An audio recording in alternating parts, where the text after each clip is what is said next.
dignos de cada logro.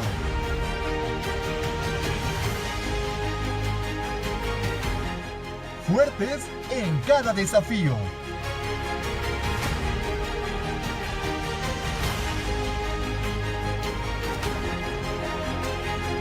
Universidad IEXPRO, 13 años creciendo juntos. Creciendo juntos.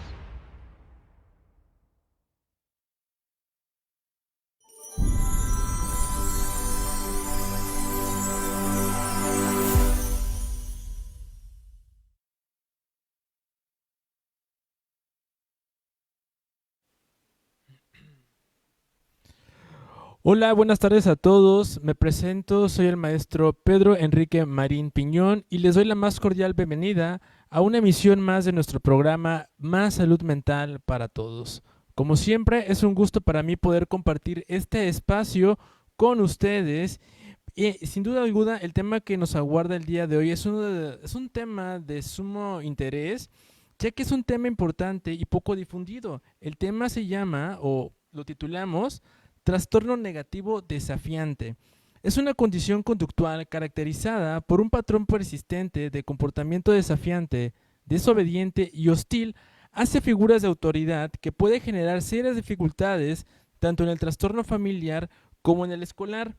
Los niños y adolescentes con este trastorno no solo desafían las normas de manera frecuente, sino que también experimentan problemas en la regulación emocional, lo que incrementa el riesgo de conflictos interpersonales y dificultades en su entorno social académico. Es por eso que hoy abordaremos el tema de desafíos, estrategias en el abordaje del trastorno negativista desafiante. Como les comentaba en esta breve reseña, es muy importante poder identificar ciertos patrones, ciertas situaciones que se pueden estar presentando justamente ya sea en algún niño, en los adolescentes o inclusive en algún tipo de personas. También cabe mencionar que este trastorno representa un reto significativo para los padres y educadores y profesionales de la salud mental. No solo por la complejidad de su diagnóstico, que a menudo se confunde con otros trastornos conductuales. No solo por estas situaciones, sino también por la necesidad de las estrategias de intervención eficaces y adaptadas. A cada caso particular vamos a ir explicando los principales desafíos que conlleva el abordaje del trastorno negativista desafiante, incluyendo la identificación de sus síntomas. Esto es muy importante porque, como mencionaba en un momento, podemos identificar que se puede confundir con algún otro tipo de trastorno o conductas que pueden estar presentando ya sea los niños o las adolescentes. Por ello es muy importante tomar en consideración estos temas que vamos a estar abordando el día de hoy.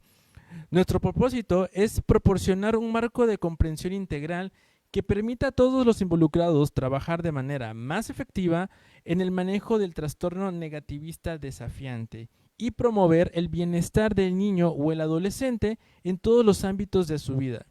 Es por eso que nuestro ponente especialista en la salud mental tomará el reto de abordar y desarrollar este tema, que sin duda es un tema muy complejo y con muchos matices.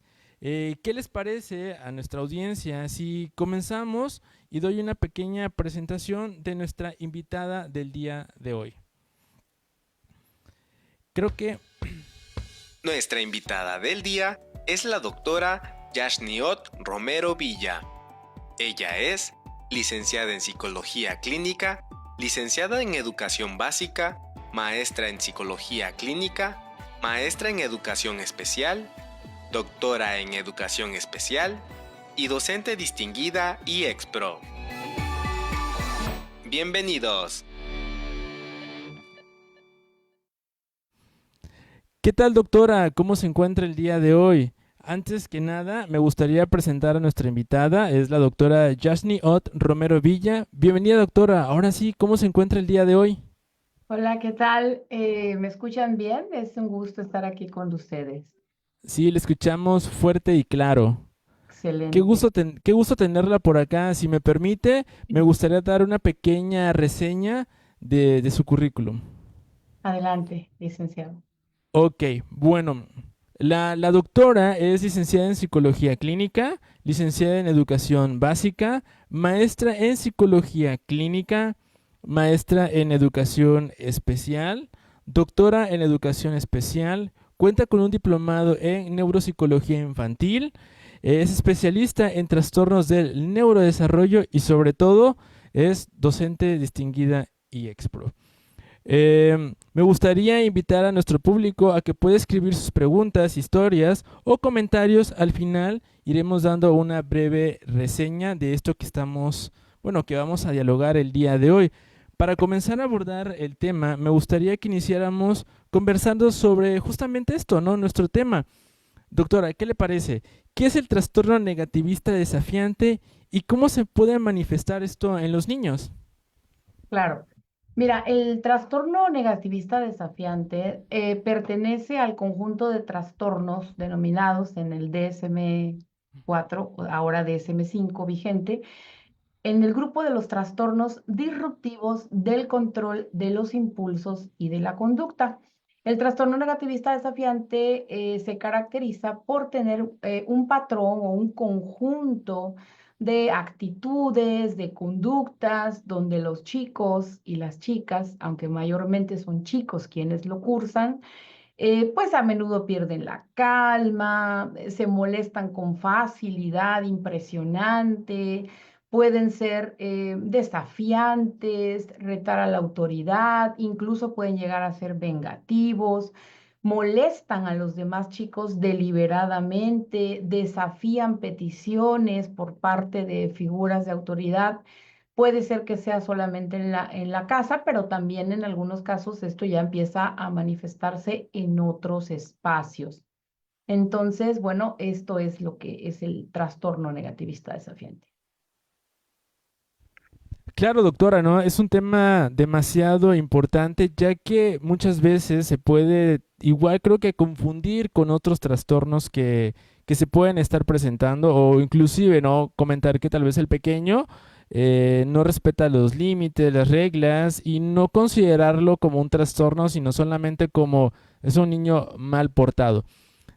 Si no mal recuerdo, creo que también este trastorno negativista desafiante también se le puede conocer como un trastorno oposicionalista, creo que era algo así de, o negativo desafiante, algo así recuerdo, más o menos, que estaba leyendo un poquito sobre eso hace poco, y más o menos creo que sí lo había encontrado, bueno, que también lo podíamos conocer como ese tipo de nombre, ¿no?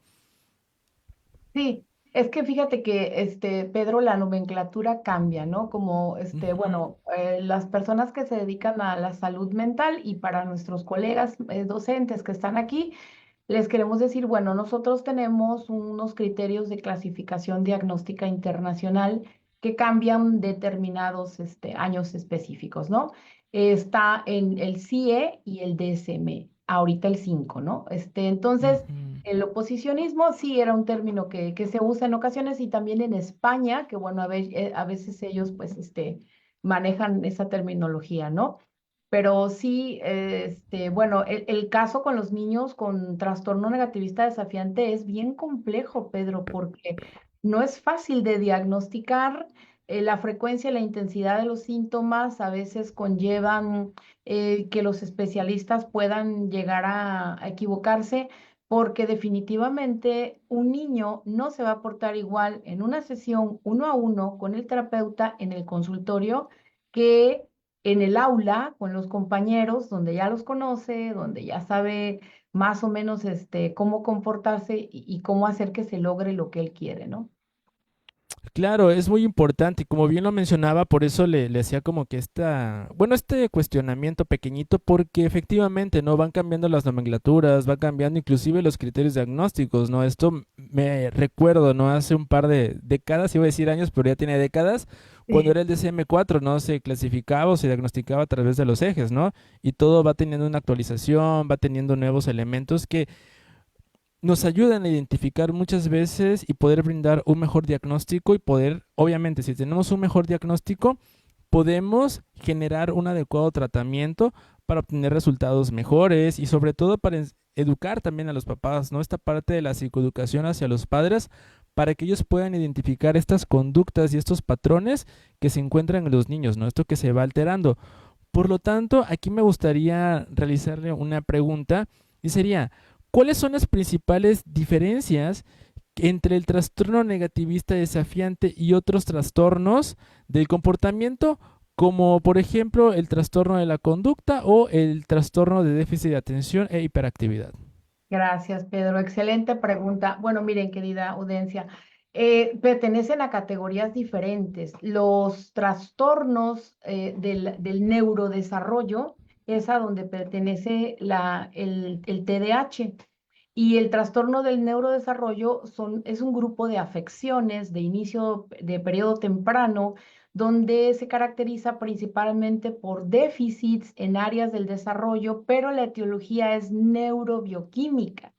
En cambio, bueno, los trastornos disruptivos del control de los impulsos de la conducta es donde se encuentra categorizado el trastorno negativista desafiante y el trastorno de la conducta, y entre otros más, ¿no? Hay otros más.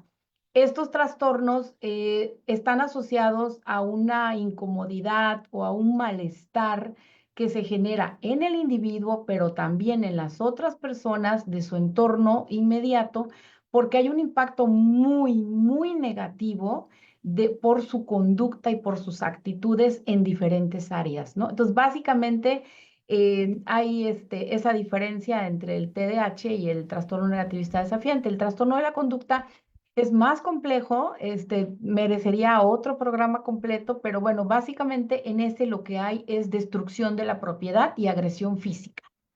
Entonces, pues así sería concreta la diferencia.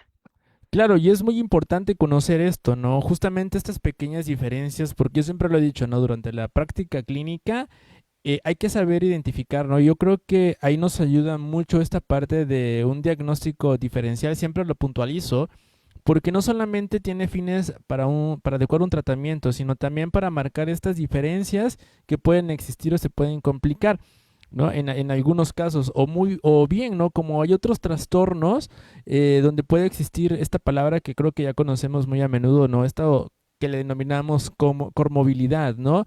Y cuando existen eso podemos identificar o podemos confundirnos con algo, o como le mencionaba ese ratito, ¿no? En un momento, que fue cuando no los papás pueden llegar a confundir y decir, "Ah, es que mi hijo no me hace caso, pero es por la edad, ¿no? Está chiquito y suele portarse mal o me contesta, pero es que a lo mejor y le sacó igual al carácter o al papá, ¿no? O al abuelito o algo así, y de alguna manera esto lo dan por hecho y lo van permitiendo cuando a lo mejor y en algún punto es muy probable de que no sea solamente el portarse mal, sino que también está afectando no solamente la conducta, sino otros factores, ¿no? Como podría reflejarse en la escuela, inclusive con los amiguitos o en la familia, ¿no?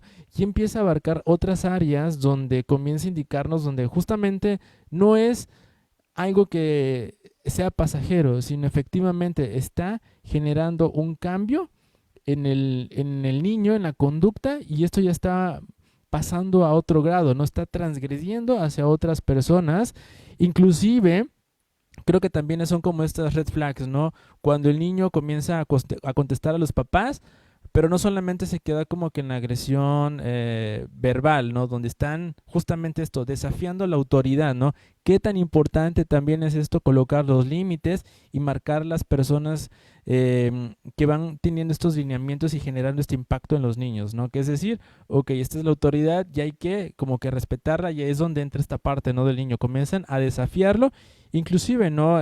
Poder llegar hasta una agresión física, ¿no? Como pegarle al papá, pegarle a la mamá o a los hermanitos, como estos gestos de conducta, ¿no? Por eso es muy interesante conocer estas diferencias y estas características que se están presentando. Por lo tanto, me gustaría igual realizarle otra pregunta, que sería, ¿cuáles son los principales desafíos que enfrentan los profesionales de la salud mental al tratar a niños y adolescentes con el trastorno negativista desafiante? Creo que esa es una muy, muy buena pregunta. Adelante, doctora. Sí, muy buena y de mucho compromiso.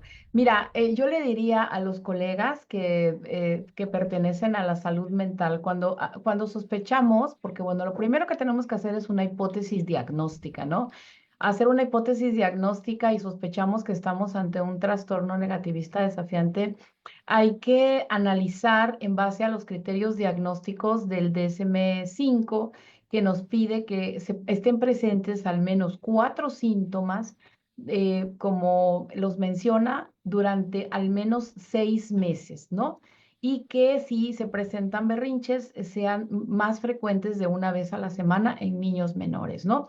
Por experiencia te digo que el trastorno negativista desafiante es complejo a veces de diagnosticar, porque generalmente no llegan a consulta por eso, llegan a consulta porque están cursando algunas otras comorbilidades, y entonces, bueno, tú descubres que está presente el trastorno negativista desafiante, ¿no? Yo diría que son 4 rubros que podría recomendar a mis colegas que puedan como focalizar, ¿no? Primero sería la frecuencia de estos síntomas, hacer una buena historia clínica para saber desde cuándo están presentes. En un segundo momento, la intensidad. Porque recordemos que el DSM-5 nos dice que el trastorno negativista desafiante puede tener un nivel de gravedad leve, moderado o grave. En tercero, tendríamos que hablar de los síntomas en cuántos ambientes se están presentando, es decir, qué tanto está generalizándose el síntoma, y eso nos podría dar como un apoyo el número de ambientes, ¿no? Y por último, el grado de deterioro de sus habilidades socioemocionales, de reciprocidad, cómo están las relaciones humanas en sus ambientes, ¿no? Eso les podría recomendar. Y por supuesto, hacer uso de baterías y pruebas que existen para apoyarnos y hacer un buen diagnóstico diferencial. Claro, sin lugar a duda es muy importante esto, ¿no? Considerar, y me gustó mucho, ¿no? Estos puntos que mencionó nada más como para hacer una especie de contexto, de refresh, ¿no? Son 4, ¿no? La frecuencia, como bien lo mencionaba, ¿no? Es muy importante, ¿no? Ver la duración, el tiempo, ¿no? En el que se está presentando, como mencionaba hace ratito, ¿no? Mínimo 6 meses, pero no solamente la temporalidad de los meses, sino también en esta cuestión de los días, ¿no? La frecuencia en el día también, qué tanto lo va haciendo, ¿no? Que eso también no solamente es como que el tiempo, sino también en un día tiene 24 horas y de esas 24 horas, la mayor parte del tiempo, cómo se comporta. Creo que también eso podría ser un punto, ¿no? Se me ocurrió, como para ir Claro. valorándolo, ¿no? Ir valorando. O sea, lo menciono de esta forma porque igual, bueno, nuestra audiencia también no solamente son especialistas, sino también son padres de familia, y entonces cuando me gusta explicárselos de esa manera es como decir, ah, ok, o sea, no solamente tiene que ser 6 meses, sino qué pasa en ese transcurso de los 6 meses, la intensidad, obviamente, los síntomas que mencionaba y sobre todo esto último, ¿no? Puntualizar en este cuarto punto, ¿no? La cuestión de la inteligencia emocional, las habilidades socioemocionales que juegan un papel muy importante porque al parecer los niños que presentan este trastorno o estas características pareciera que no desarrollaran esta situación de ser empáticos con las demás personas, ¿no? Que inclusive podría entenderse en un punto que les gustaría hacer sufrir a las demás personas y ahí se podría confundir con otro tipo de trastorno, ¿no? O de situaciones que pueden estarse presentando, ¿no? Por eso creo que los papás son los que tienen las herramientas necesarias como decir, ok, mi hijo está actuando de esta manera. Yo siempre les digo a los papás, la intuición no falla. Si yo noto que hay algo fuera de lo normal, entre comillas, lo ideal es justamente, ¿no? Buscar ayuda, buscar información fidedigna, ¿no? Diríamos, ¿no? Una información que realmente nos nutra y no solamente que sea información que no nos va a generar, pues, un contenido, ¿no? Muchas gracias, doctora.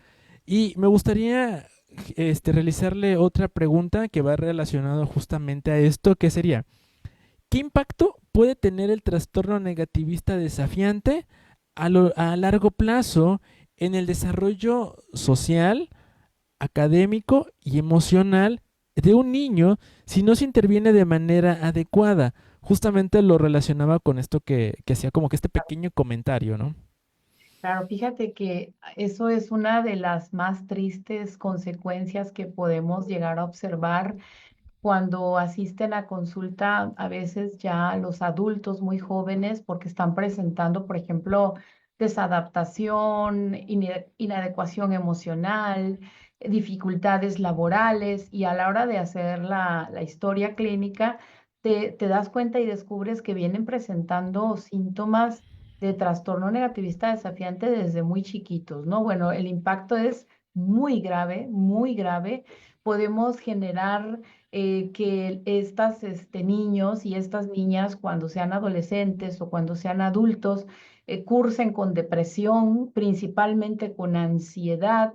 Incluso podrían desarrollar algunos otros trastornos del estado del ánimo que ya pertenecen a otra o catálogo, a otra categoría. Y me parece que el mayor problema también lo pueden tener en el ambiente laboral, ¿no? O sea, son sujetos que no es fácil de conciliar con ellos, que no se apegan a las normas, que difícilmente quieren cumplir en tiempo y forma con lo que se les asigna de acuerdo a sus competencias o a su contrato, y etcétera, ¿no? En la escuela, los adolescentes tienen conflictos graves porque pueden llegar incluso a golpear a los maestros, a salirse de la escuela. Un trastorno negativista desafiante no atendido es muy grave, puede derivar en abuso de sustancias, embarazos, pues antes de tiempo, agresiones, pandillismo, etcétera, porque bueno, las personas, recordemos que a la categoría a la que pertenecen, o sea, no están pudiendo elaborar bien sus emociones, la gestión de sus emociones, la resolución de los conflictos. Entonces su inadecuación emocional pues es transdisciplinar y atraviesa todos sus ámbitos, ¿no? Incluso en las parejas o como empiecen a criar a sus hijos, ¿no? Que eh, gran parte de lo que podemos hacer como preventivo es trabajar en la crianza positiva, ¿no? Pero ya esa es otra pregunta, otro tema u otro día. Claro, ¿no? Es muy importante justamente esto que mencionaba y como justamente esto, ¿no? Decir, son temas muy importantes que nos dan para hablarlo y poderlos desarrollar, pero es necesario puntualizarlo justamente porque ahí nos damos cuenta efectivamente de que no se puede pasar sobre alto algo, ¿no?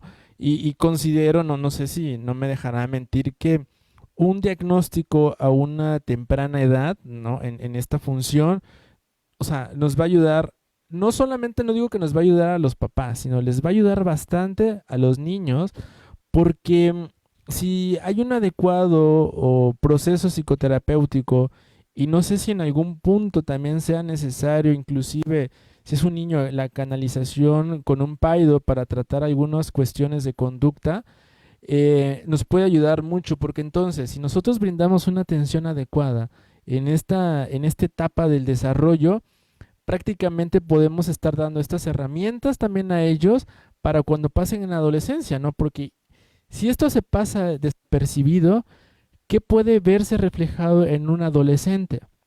Digamos, en un niño entendemos que puede portarse mal, puede hacer sus berrinches, puede comportarse de maneras diferentes, ¿no?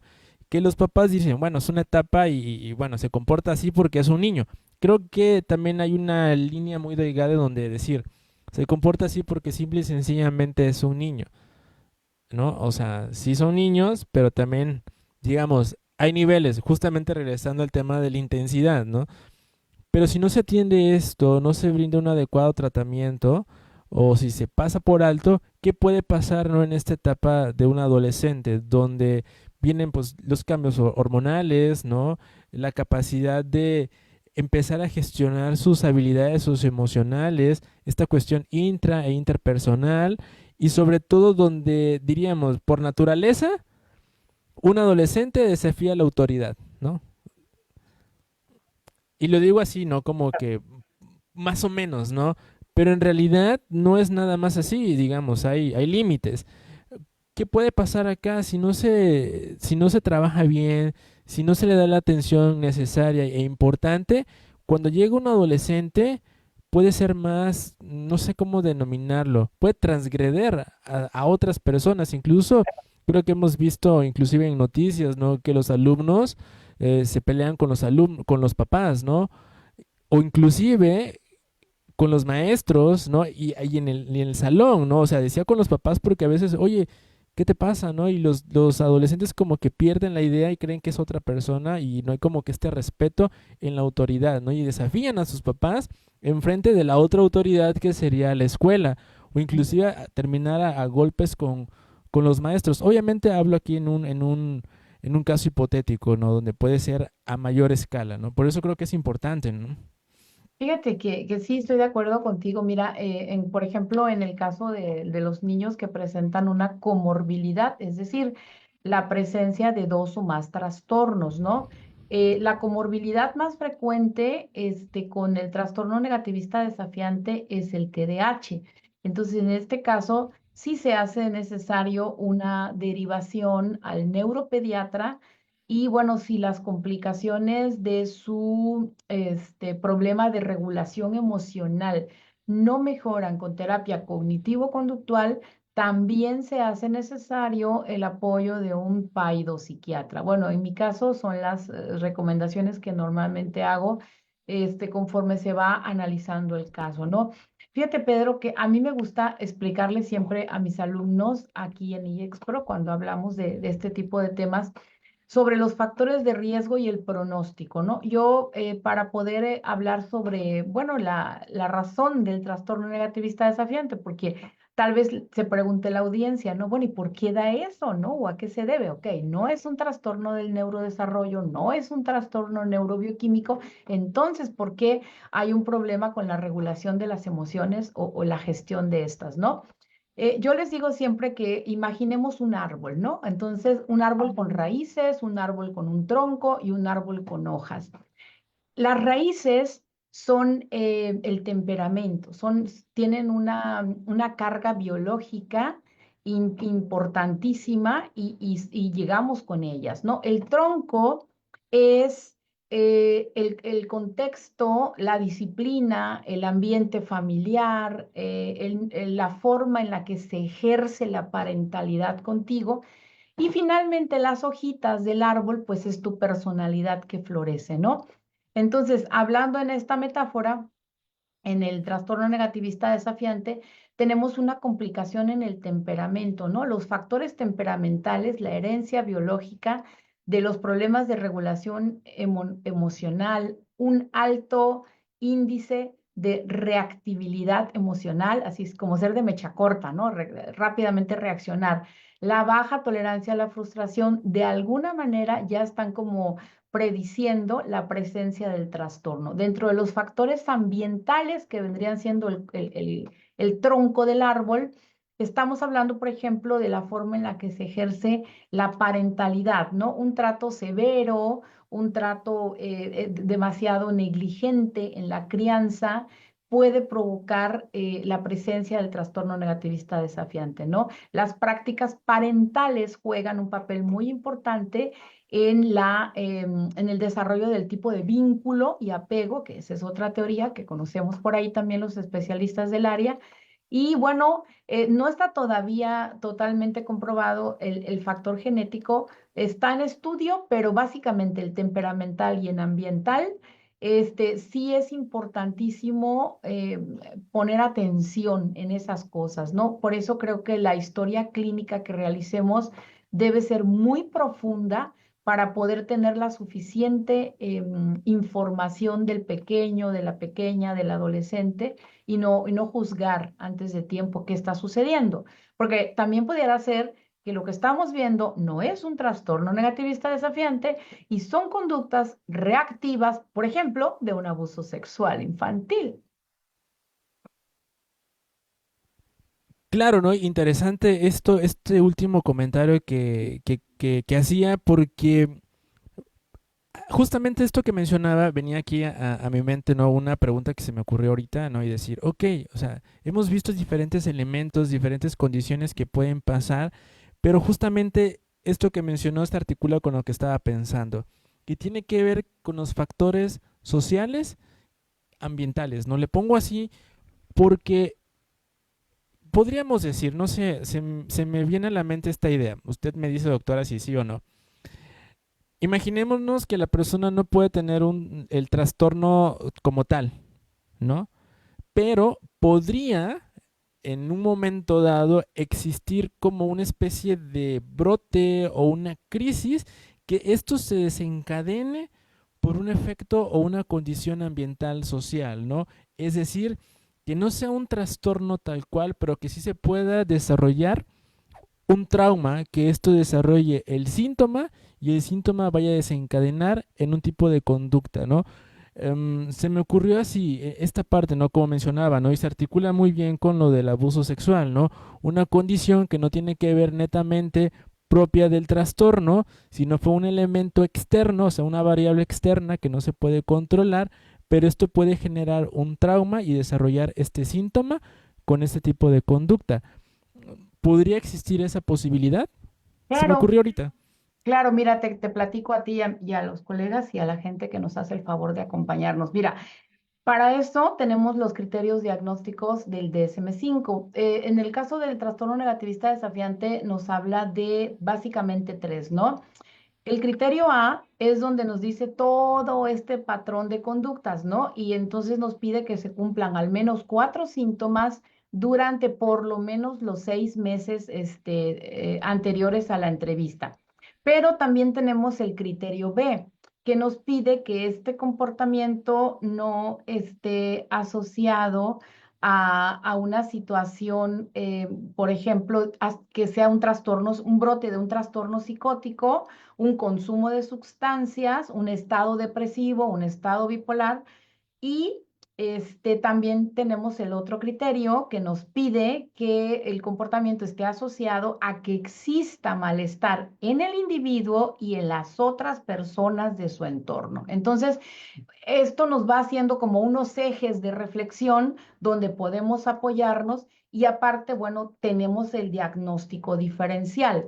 Entonces, aplicando estas dos líneas, podemos perfectamente dar un buen diagnóstico. Claro, ¿no? Y justamente lo que mencionábamos al inicio, ¿no? También la importancia que tiene este diagnóstico diferencial, justamente para poder identificar estas causas, ¿no? Por eso si nos apegamos, ¿no? A los criterios diagnósticos nos ayudan mucho, ¿no? Es como jugarla, puede ser esto, no puede ser, no, ok.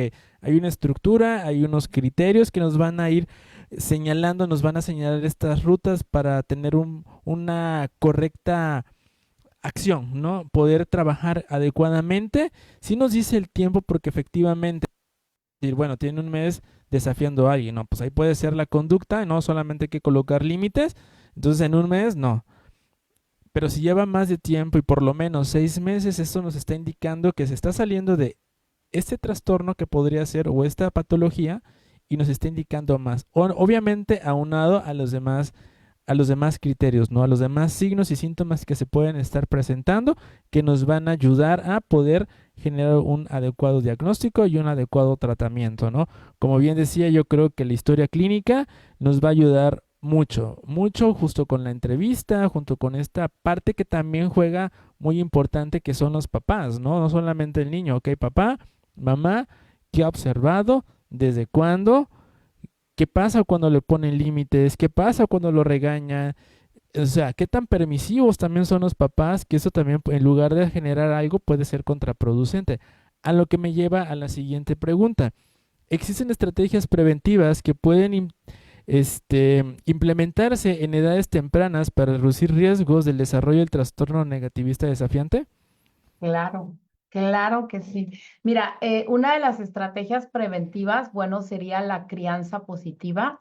Te comparto que mi tesis doctoral habla sobre eso precisamente, la estrategia de crianza positiva para la prevención de este tipo de conductas, ¿no? Y bueno, el poder ejercer el paternaje y el maternaje desde un ámbito de respeto, de resiliencia, de derecho a la autoestima, de conciliación, de negociación, pero obviamente protegiendo los intereses de los niños, ¿verdad? Esto nos permite de alguna manera eliminar uno de los factores, como les mencionaba yo hace rato, los que son temperamentales y los que son ambientales o ambientos sociales, ¿no? Entonces, la crianza positiva es la solución, eso es lo que tenemos que aprender a hacer como sociedad, ¿no? Es algo que podemos entrenar, que tiene pasos, que tiene secuencia, que tiene estructura y que podemos cambiar ciertos paradigmas, ciertos estilos de pensamiento para poder ejercerla de una manera diferente, ¿no? Y bueno, eso sería para los padres. En el aula hablamos de disciplina positiva, pero sí, sí hay soluciones. Cuando ya se llega a terapia, ya no estamos hablando de prevención, pero también hay cosas muy, muy interesantes que podemos hacer desde la terapia cognitivo-conductual, que es la que está basada en evidencias y que, bueno, tiene la mayor grado de eficiencia en este tipo de intervenciones. Claro, doctora, ¿no? Y concuerdo con usted justamente en estos puntos, ¿no? Hay que aprender a identificar y sobre todo una psicoeducación hacia los padres, ¿no? Es decir, colocar límites de manera saludable, ¿no? O sea, no regañar por regañar, tampoco es como que te justifico el regaño, pero sí te explico qué es lo que estás haciendo, ¿no? Y es muy interesante esto que nos estaba comentando porque sin lugar a dudas, también el docente frente a grupo, juega un papel muy importante en identificar estos factores de conducta que el papá no ve, porque en la entrevista es lo que el papá ve en casa o los papás ven en casa, pero cómo se comporta fuera de casa, ¿no? Y entonces ahí nos vamos justamente con el área educativa, ¿no? Cómo el docente está percibiendo la conducta de este niño o de este adolescente en el salón de clases, si cuando yo le doy una indicación como a cierta actividad, veo que no la hace, ok, digamos que ahí es parte del proceso, pero si yo le vuelvo a indicar algo, bueno, se enoja, es como decía hace ratito, se me viene como el personaje de los Angry Birds, la mechita corta, y explota, ¿no? Y entonces, ok, o sea, tranquilo, no es por ese lado, entonces vamos entendiendo que estos patrones salen de lo ordinario y entonces el docente es decir, oiga, papá, mire, le doy una indicación, me contesta de esta manera, o inclusive ha llegado a insultar a otros amigos porque veo que cuando trabajan en equipo no sabe trabajar en equipo y entonces esos son esas banderas rojas, ¿no? Que nos van indicando ciertos elementos que se van presentando en ese punto. Bueno, qué le parece, doctora, si nos vamos a nuestra sección de pregúntale al especialista? Claro.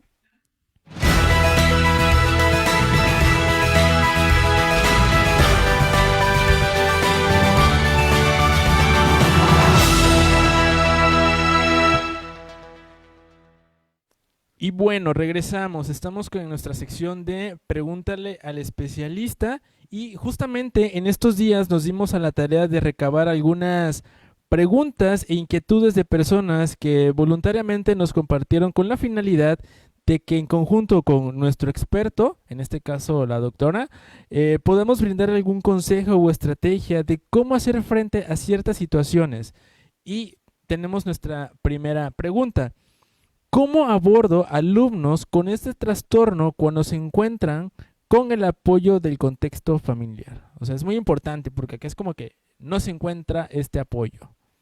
Ok, bueno, vamos a tratar de ser un poquito concretos con los colegas maestros. Miren, yo les diría que aquí tenemos que trabajar desde diferentes ámbitos, ¿no? Primero, hay que entender el trastorno negativista desafiante. Yo creo que la primera sugerencia sería, colegas, no es personal. O sea, si el niño te reta, si el niño te desafía, si el niño te pone la cara así de enojado, o si te contesta, este es que tú tampoco lo haces, ¿no? O tú tampoco lo lavaste, o tú tampoco, etcétera. No es personal. Eso sería lo primero, es que somos humanos y es muy fácil poder engancharnos con situaciones. No aprendemos a desinvolucrarnos, ¿no? Una cosa es lo personal.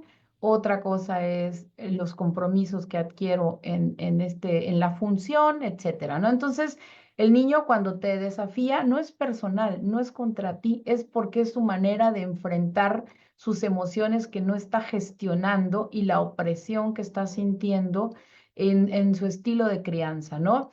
En un segundo momento, yo les recomendaría a los colegas que dentro del aula conozcan, exploren y desmenucen el DUA, que es el Diseño Universal para el Aprendizaje. Ya está el DUA 3.0. Entonces, es importante conocerlo porque a través del DUA vamos a poder realizar una mejor intervención.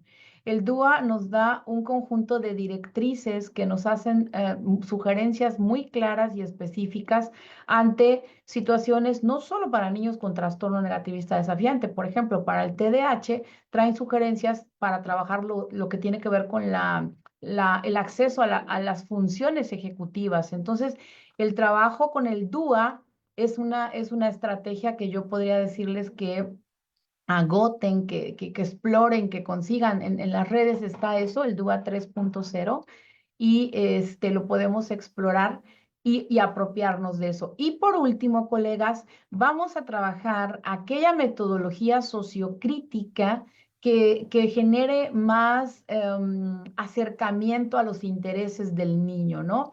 Hay diferentes metodologías sociocríticas como el STEM, el método de proyectos y etcétera, ¿no? Pero los colegas docentes conocen sus características, saben para qué están creadas, cuáles son más fáciles de generar, y yo creo que podríamos tomar eso como referencia, ¿no? Uno, no es personal. Dos, utiliza el DUA. Tres, utiliza la metodología sociocrítica que genere mayor número de interés en este pequeñito para que puedas facilitar el tránsito de tus clases, que no haya tiempos muertos y que puedas entonces hacer una verdadera inclusión educativa. Claro, ¿no? Sobre todo esto que mencionaba, no hacerlo personal, eso es muy importante y creo que concuerdo con usted y para nuestros compañeros y colegas docentes. No lo hagan personal, de verdad, o sea, eso afecta mucho porque a veces el docente crees que se la trae contra mí, ¿no? Esto es como un ping-pong porque el alumno, que si tiene este tipo de trastorno o esta alteración de la conducta, él estará en la misma postura, es decir, es que el maestro se la trae contra mí. Entonces, por eso es muy importante esta observación, ¿no? No hay que hacerlo personal, hay que ser inteligentes, ¿no? Claro.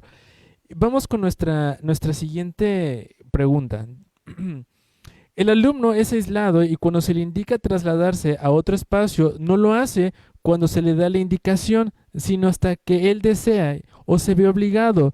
Se le habla firme, pero que obedezca. Si se le pregunta, no responde nada, se inmoviliza y muestra su rostro, cejas fruncidas y de enojo, ¿no? Entonces, creo que también eso hay que tomarlo en cuenta, ¿no? Estas características, estas fases y sobre todo yo creo que algo muy importante aquí es el lenguaje corporal, Claro, tienes toda ¿no? la razón. Mira, no se puede dar lo que no se tiene. A veces eso es un poco incómodo a veces, pero hay que aprender a aceptarlo. Si yo no tengo una buena regulación emocional, si yo no soy capaz de gestionar emociones, si yo no soy capaz de aceptar una conversación con crítica constructiva, y yo no soy capaz de asumir mis compromisos, pues va a ser un poquito difícil que yo pueda gestionar el tener un alumno con trastorno negativista desafiante. Si el niño se pone haciendo caras, haciendo muecas, y a ti eso te saca de casillas o no lo puedes manejar o te intolera, estamos hablando de que lo estás haciendo personal, ¿no? Y eso pues complica un poquito las cosas, ¿no? El niño está probando, es como una liga, ¿no? Que está estirando y está probando ese ambiente, a ver qué pasa si en este ambiente yo me comporto así, igual si me hacen lo mismo que en otros ambientes, ¿no? Donde me sancionan, donde me castigan, donde de alguna manera recibo pues un reforzamiento negativo, ¿no? Entonces, yo creo que lo que podemos hacer es trabajar la inteligencia emocional, el ámbito del desarrollo socioemocional en los programas de educación vigente a nivel nacional. Viene ese aspecto, ¿no? Trasloca campos formativos, dimensiones, podemos abordarlo como docentes, lo que es la educación socioemocional. Y me parece que ahí podríamos ayudar al pequeño o a la pequeña y sobre todo no dándole lo que ya recibe. Claro, ¿no? Eso es hay que tomar nota de eso, básicamente, porque nos va dando un nuevo enfoque. Y últimamente he notado que mi hijo se está volviendo muy desobediente, especialmente en situaciones en donde se le piden cosas simples. Aunque intentamos mantener una disciplina en casa, parece que responde con una actitud negativa o se niega a seguir las reglas. ¿Qué podría hacer para mejorar o para manejar, perdón, estas conductas y cómo puedo diferenciar si se trata de algo temporal o si realmente hay un problema más profundo que necesite una intervención profesional? Claro. Bueno, aquí lo que podríamos analizar es lo que habíamos hablado, la frecuencia, la intensidad, desde cuándo está presentando esta negación hacia hacer ciertas tareas o ciertas comisiones. Tendríamos que analizar si las tareas o las comisiones implican un sobreesfuerzo o le exigen que ponga en juego competencias que lo cansan o que le hacen perder, por ejemplo, tiempo para jugar o tiempo para salir, ¿no? Ahora, también hablemos de que si antes no tenía esas comisiones o esas consignas o esas tareas, pues no podemos esperar que fácilmente las asuma, porque bueno, el grado de madurez de los seres humanos es complejo y no todos los niños maduran de igual manera, ¿no? Yo creo que podemos observar al pequeñito y si esto tiene más de 6 meses ya, asistir a una interconsulta con un colega para que podamos descartar la presencia de este trastorno. Ok, muchas gracias, doctora, y muchas gracias por sus respuestas. Ahora me gustaría dar paso a las preguntas de nuestra audiencia.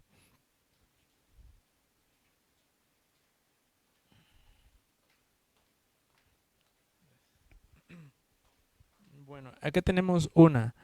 Asun Martínez dice, ¿qué consecuencias pueden suceder en adultez si el niño o el adolescente no lleva un tratamiento?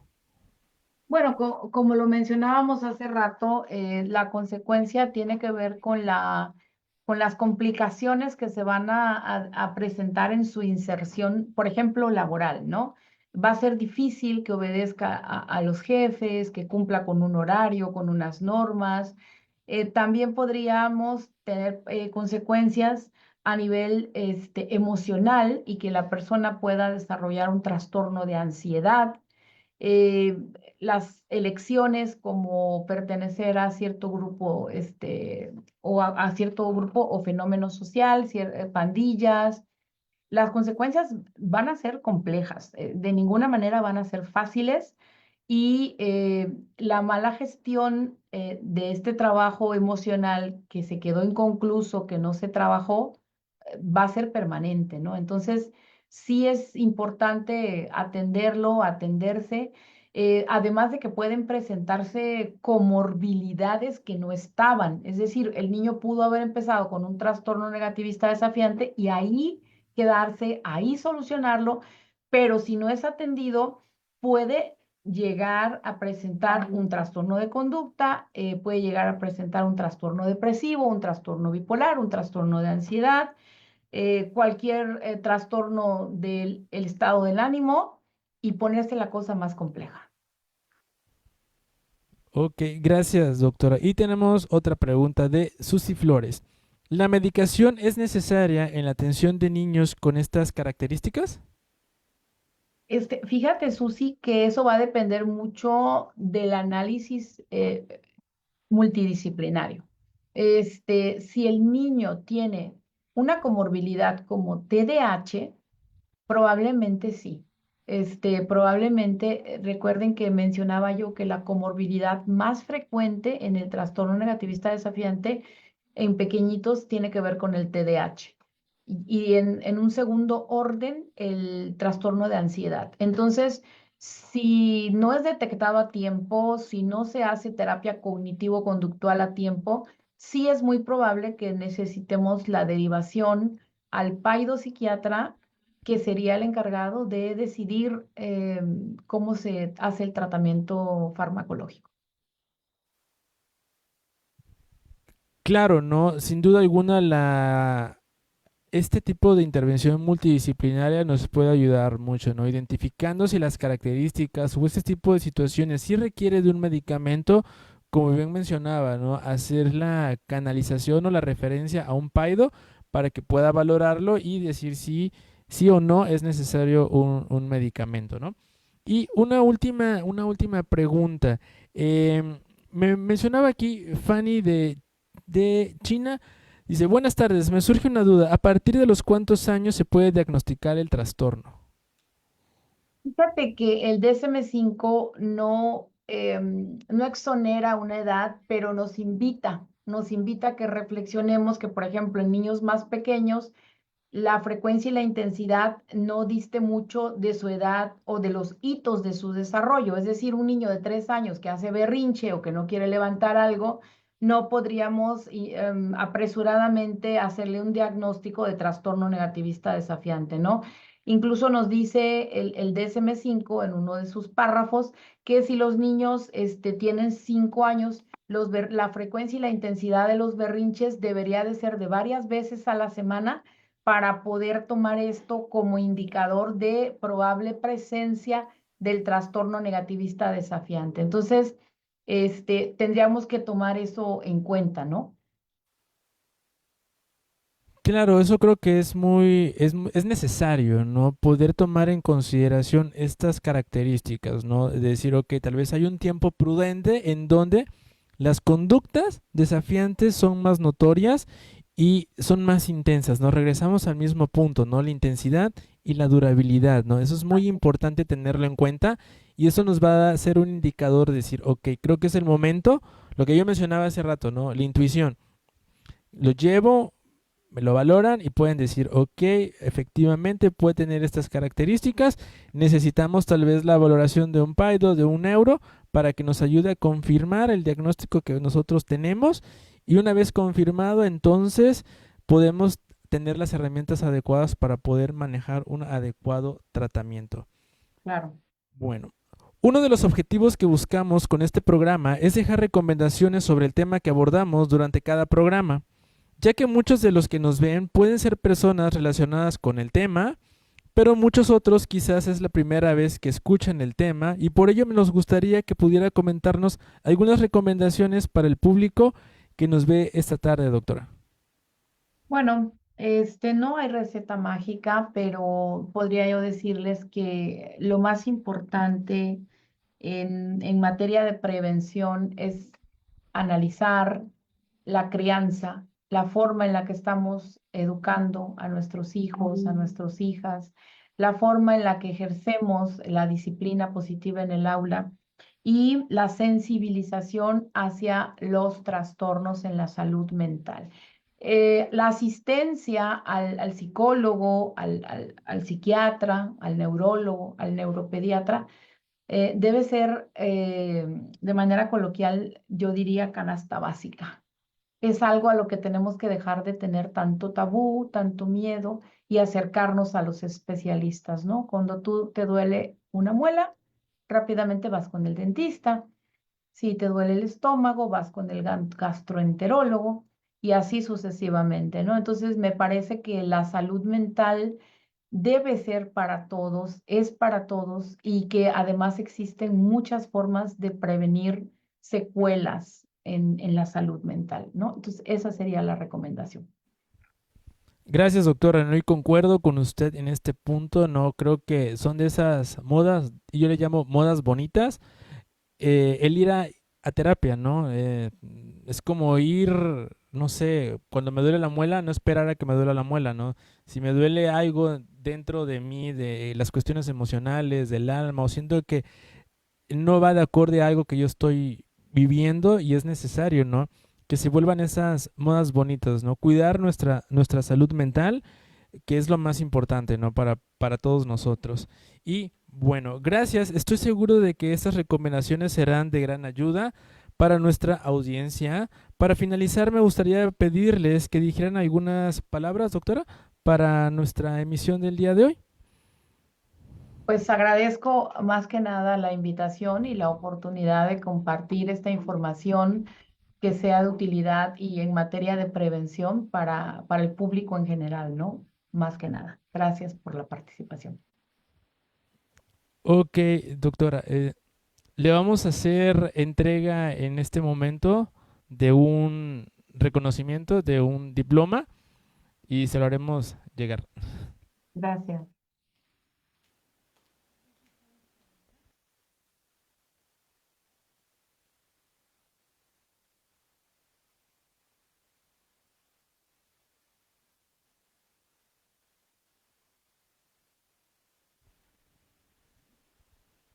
Ok, se lo leo, doctora. Dice, se otorga el presente reconocimiento a la doctora Yashni Ott Romero Villa por su destacada y valiosa participación en el programa de Más Salud para Todos con el tema Desafíos y estrategias en el abordaje del trastorno negativista desafiante, realizado en las instalaciones de la Universidad IEXPRO en Tuxtla Gutiérrez, Chiapas, el día 11 de noviembre del 2024.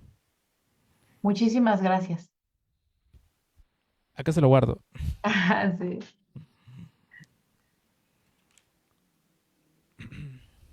Bueno, gracias a nuestra invitada, les agradecemos por aceptar la invitación a este programa. Ha llegado el momento de despedirnos y en nombre de la comunidad IEXPRO queremos darle las gracias al público por habernos acompañado el día de hoy, recordando que si quieren saber más información sobre los temas que hemos abordado anteriormente, podrán encontrar los videos en nuestras distintas redes sociales.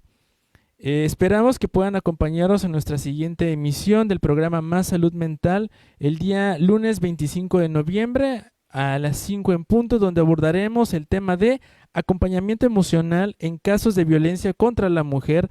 Así que los invitamos a visualizarnos.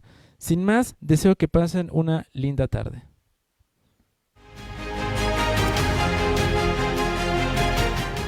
Dignos de cada logro.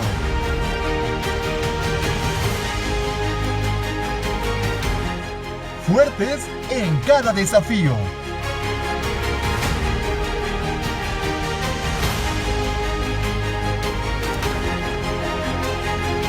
Universidad IEXPRO. 13 años creciendo juntos. Creciendo juntos.